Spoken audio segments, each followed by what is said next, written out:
mudanayaal maanta waxaan ku jirnaa dagaal mana aha dagaalkan la ku soo qaaday mid lamid ah kuwii aan horay u gari jirnay waa mid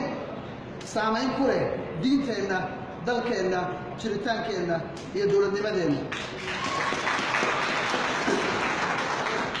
waa dagaal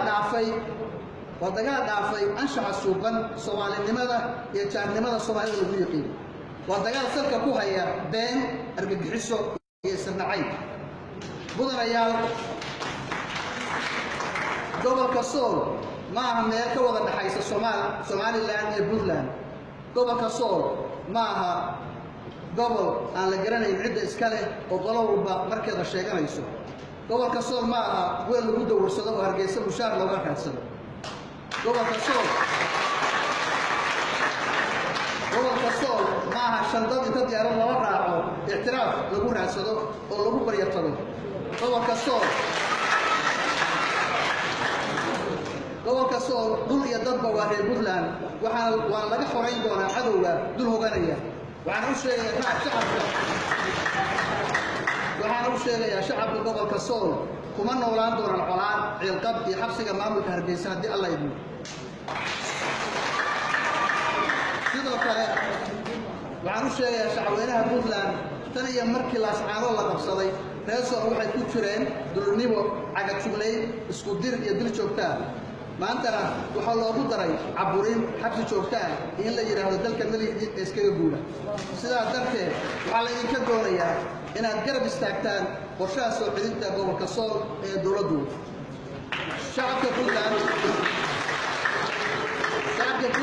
waxay dowladdu u sheegaysaa inaad u hilisaan walaalihiin reer Sool lana garab istaagtaan naf iyo maalba sidoo kale waxaad ogaataan abaalka aad maanta dhigataan inuu noqon doono kayd idin yaal kumanaanka sane soo socda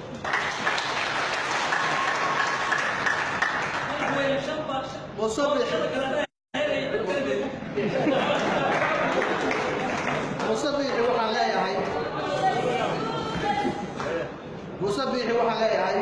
xasha lilaahi beenta waa laga xishoodaa wadahadal ayaa federal la gelayaa intaan Puntland soo weeraro xuduud ayaa soo xirayaa اعتراف بان دوريا قران لو ير افشيحان بالله الله يسائريه كلا ارغني توغ اوردايو ايدا كيفناي وصبيحي wuxuu doodaya ingiriis ayaa gobolka Sool la siiyay waxaan u sheegaynaa ingiriis mukaan ma laha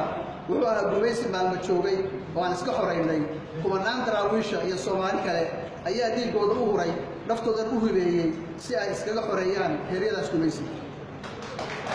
haddaba musabbixi waxaan leeyahay haddii ingiriis uu ku siinayo laascaano ma aha London xudunna ma aha Birmingham khaliixna ma aha Cardiff shacabka Somaliland dowladda Puntland waxay u cadeynaysaa inay ula diyaarnahay walaaltinimo daris wanaag iyo wada noolaansho buuxa waxaana na farax gelinayaa sharaftiina iyo karaamadiina shacabka Somaliland waxaan u sheegaynaa musabbixi Puntland kaliya dhibaato kuma aha waxaad u baahan tihiin in laga badbaadiyo aan naftiisana ka badbaadisaan dhibta uu idinku hayo ugu dambeyntii dowladda Puntland waxay aqoonsan tahay xuduudii ay dowladii Soomaaliya u kala samaysay gobolada Togdheer iyo Sool haddii ay wax ka qaldan yihiin waxaan kala hadlaynaa cid kasta oo samadoona laakiin gobolka Sool iyo gobolka Nugaal dhexdooda cid wada hadal ka doonaysa dee waxaan ku leeyahay af aadan lahayn aamus lama yiraahdo beentaas yaa waqti la iskaga qaadin laascaanood iyo Garowe xuduud ma kala yeelan doonaan taa la ogaado mudanayaal iyo marwooyin waxaan u mahadcelinayaa dhammaan golaha wakiilada waxaan u rajaynayaa in kala fadhiga uu noqdo mid meel maraya ajandayaasha iyo shaqooyinka hor yaalla kuna dhammaada guul waxaan si rasmi ah ugu dhawaaqayaa in kala fadhiga 41 ee golaha wakiilada Puntland uu furan yahay. Assalaamu calaykum.